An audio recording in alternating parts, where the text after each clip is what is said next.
Alright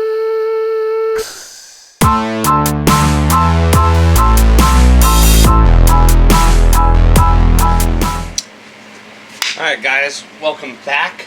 Got all the leaks situated, got everything figured out. Nothing seems to be leaking anymore.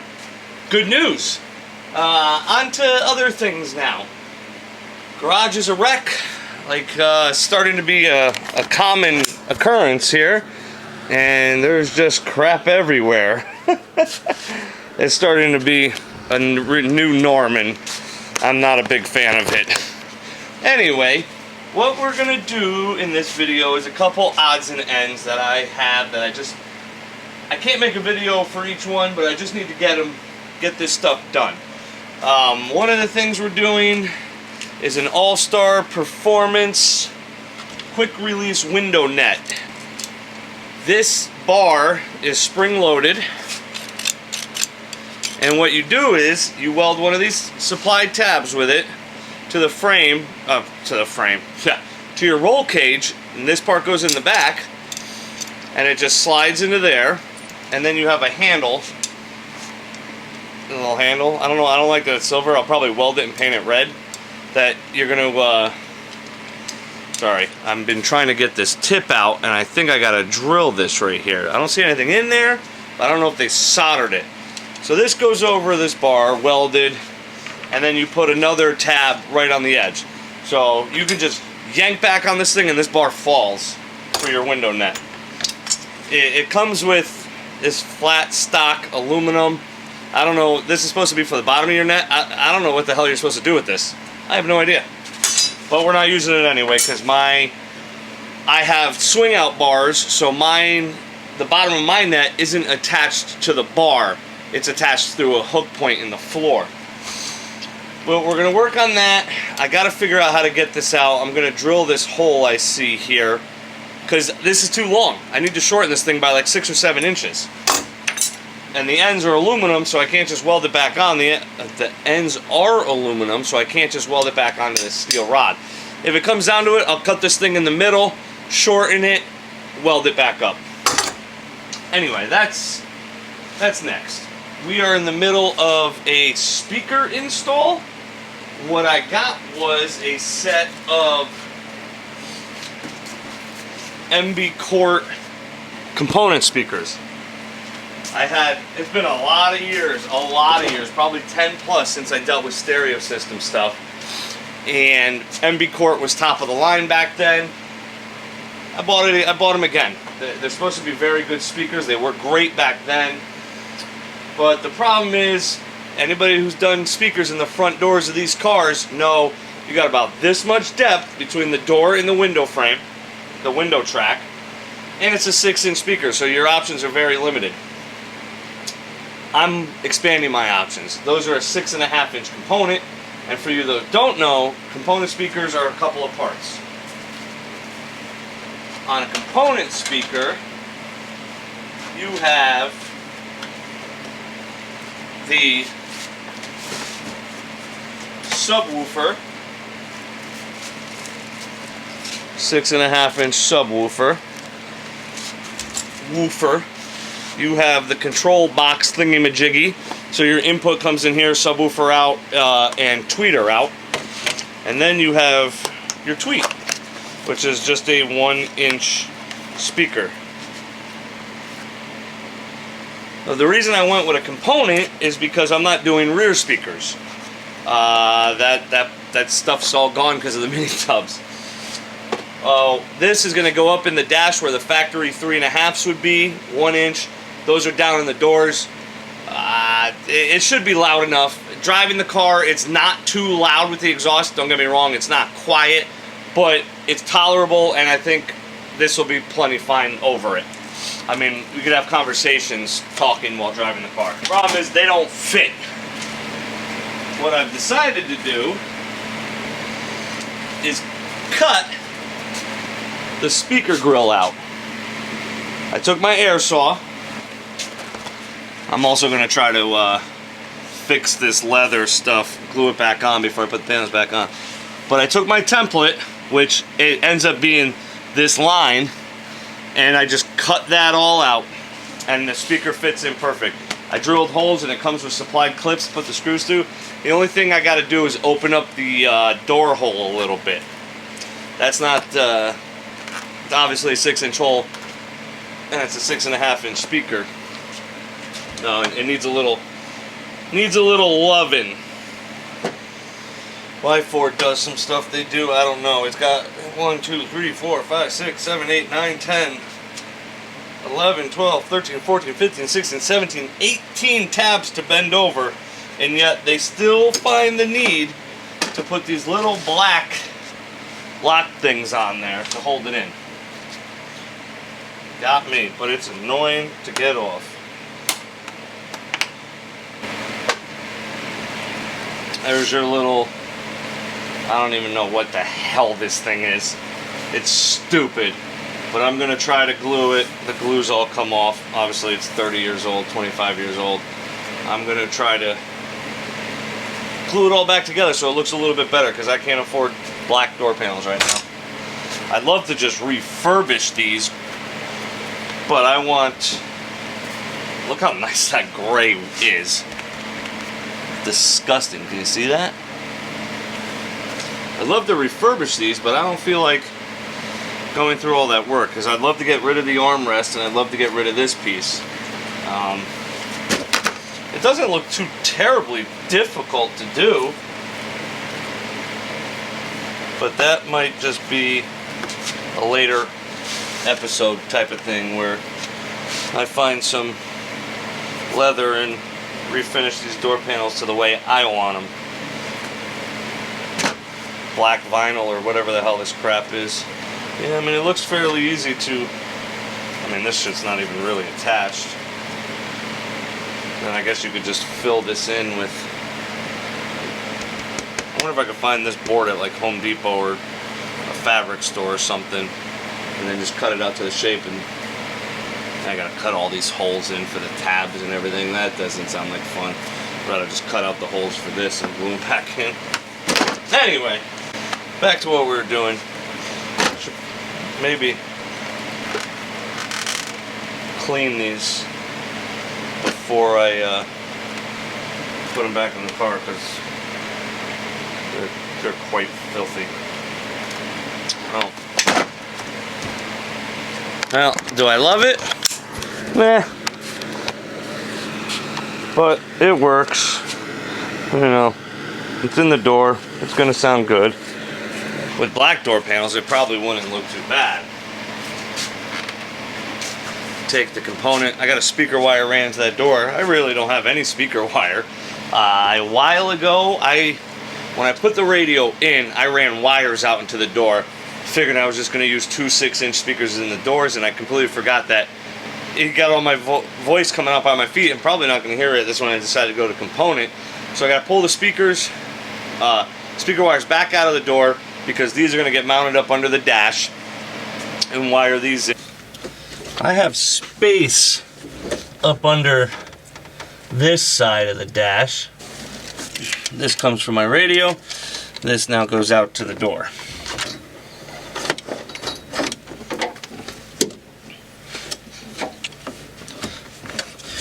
Labeled pretty good.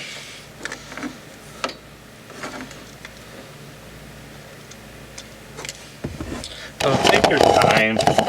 Wire these up nice. Wire these up nice, and you shouldn't have any problems.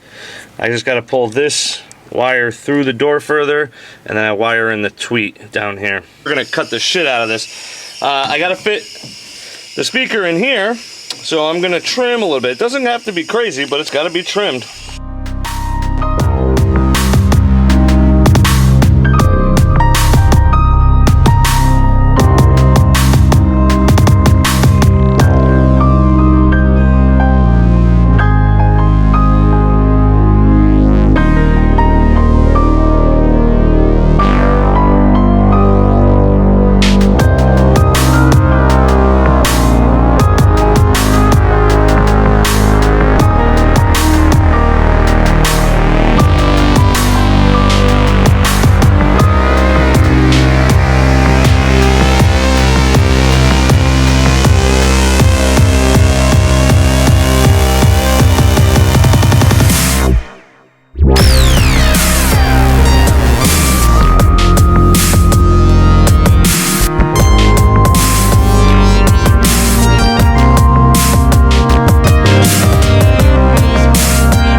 see that?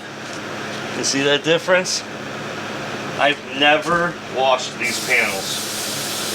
God only knows the last time the kid I bought it from did either. You know, he had it as a project car as well. So, you know, it could be 4 or 5 years without these panels being clean. And guess what? They are dirty. Granted, I plan on using black eventually. These will have to do for now. And I'm sure there's a detailer that's going to see this and go, oh my God. But you know what? It's freaking working for what I have.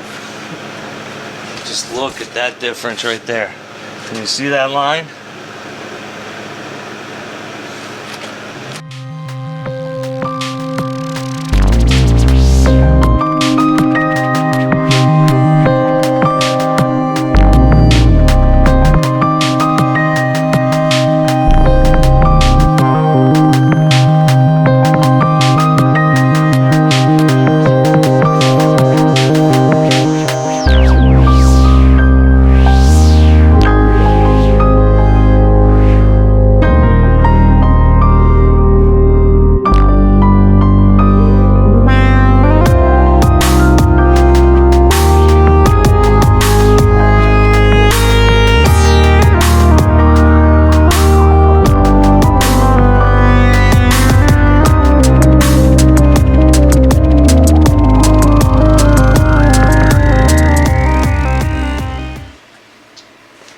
Okay, a couple things going on right now. Reading the directions is a helpful thing. So I went ahead and cut down my upper chute. My upper window net rod to the length I need.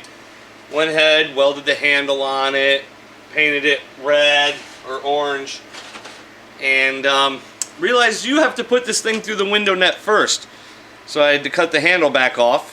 I'm going to have to probably make another handle because I'm not going to be able to get this one out. And I can't put it through the window net because my window net's expired. If you look at the last year on there, 2017, window nets are only good for 2 years. So you gotta literally put this thing through the net, push it all the way to one side, weld the handle on it, and then stick it in the car.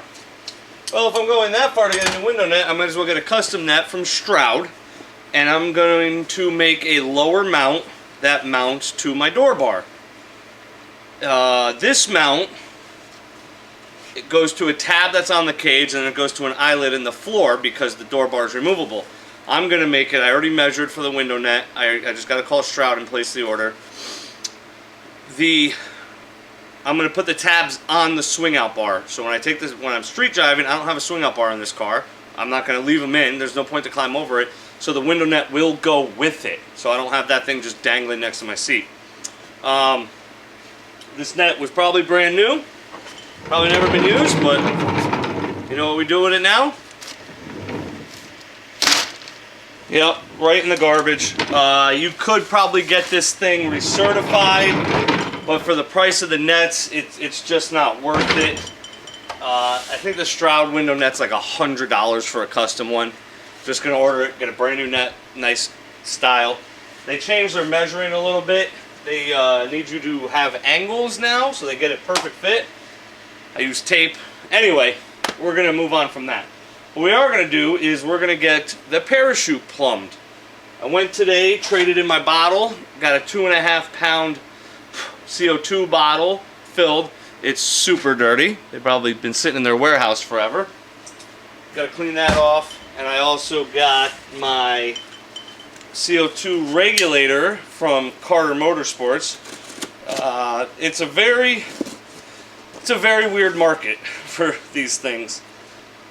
A lot of them don't go high. You gotta have 150 psi for this parachute to work correctly.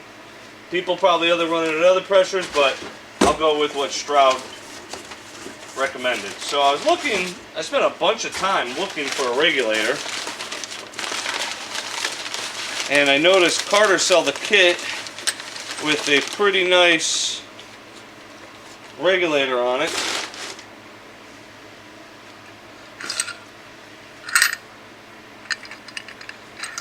This is $67 shipped to my house. I gotta change this fitting out, and I pray that because they have a 1/4 inch fitting in here, and I pray the fitting that comes with the parachute is, I think it's 3/8 or something bigger. Either A, the parachute didn't come with a fitting for the regulator, or B, I can't find it. But either way, don't matter, because I can't hook up the line. So I can hook up the regulator to the bottle, put the bottle back in the car, just can't actuate the parachute. In case you're wondering, I went to Airgas to get this tank. I already had a tank, and I traded it in. It was like $16 or something like that. It was nothing.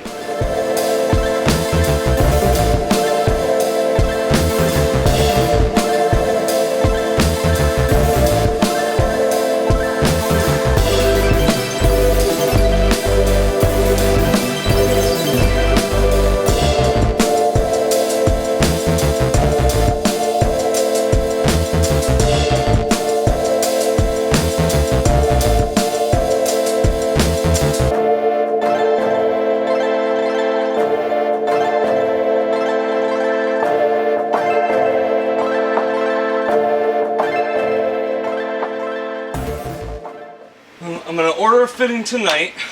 Hopefully I can get here one in a day or two, and we can hook that up and we could launch the parachute and see how well that does. But like I said, the window net dilemma, it's going to be a couple, I think it's like 2 weeks last time I've ordered a net, so that's not going to be in this video. I'll probably make another video for that.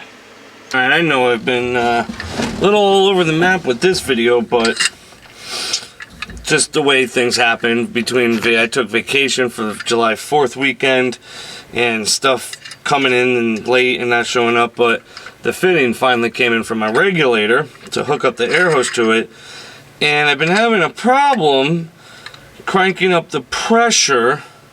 It keeps like 130 psi, it'll open the relief valve. It's supposed to be good for 160 psi. The chute runs, it's supposed to run at 150 psi.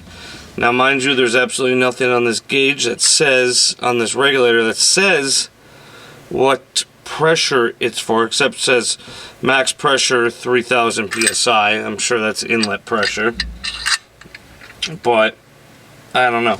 I'm going to put it back on and we're going to try the chute at like 125 psi and see what happens. See? 120, it starts to open the relief valve.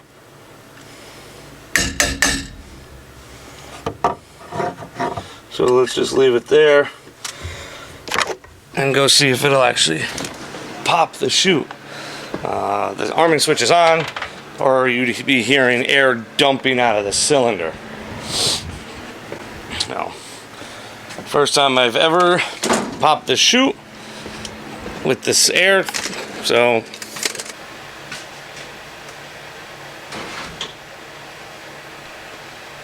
that's why you test, because that thing pulled the cable, not the inner.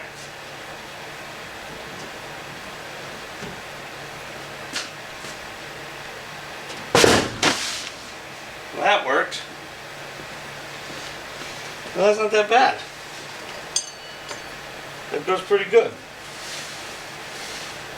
Now, so the cool thing about this chute is you got this rod sticking all the way out now. You can't push on that. You got 125 pounds of pressure on the back, but you can't also just dump the switch.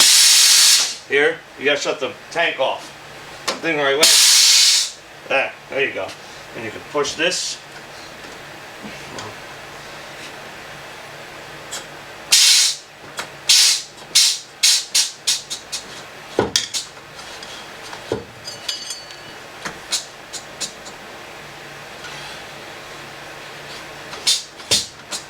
There you go. Back in.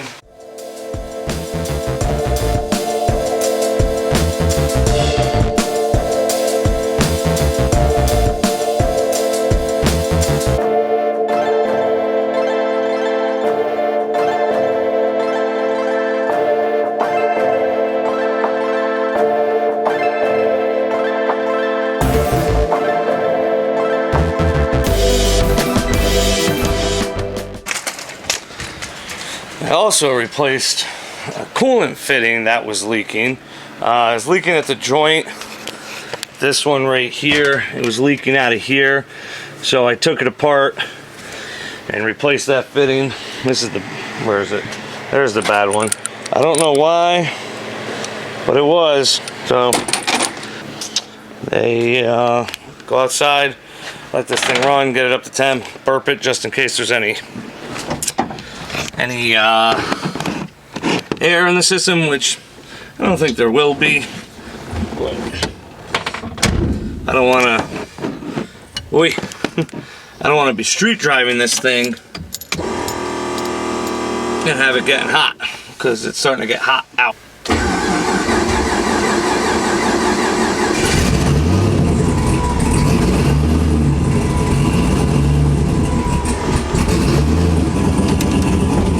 She don't like running cold.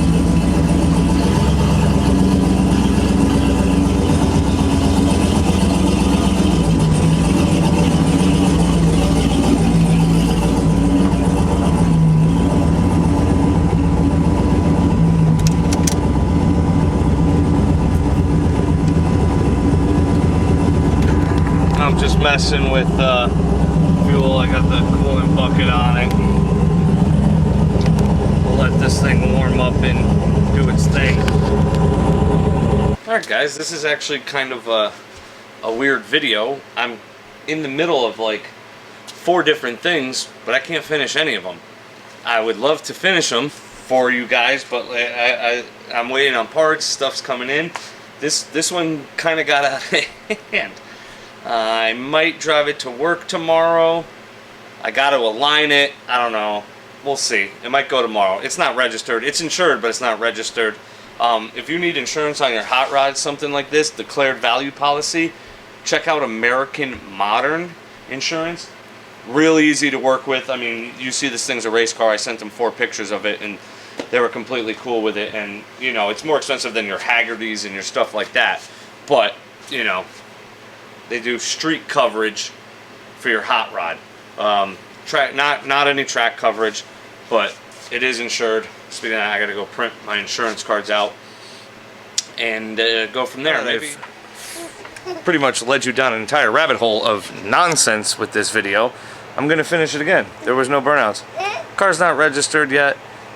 Hopefully Wednesday. I'm going tomorrow to get it VIN verified. Wife's trying to figure out hardware, software with the race pack so I can fix a couple of things. I can't get it to load on the computer. So, like always, guys, get in your garage, grab a cold beer, grab some tools, work on your hot rod. Till next time, guys.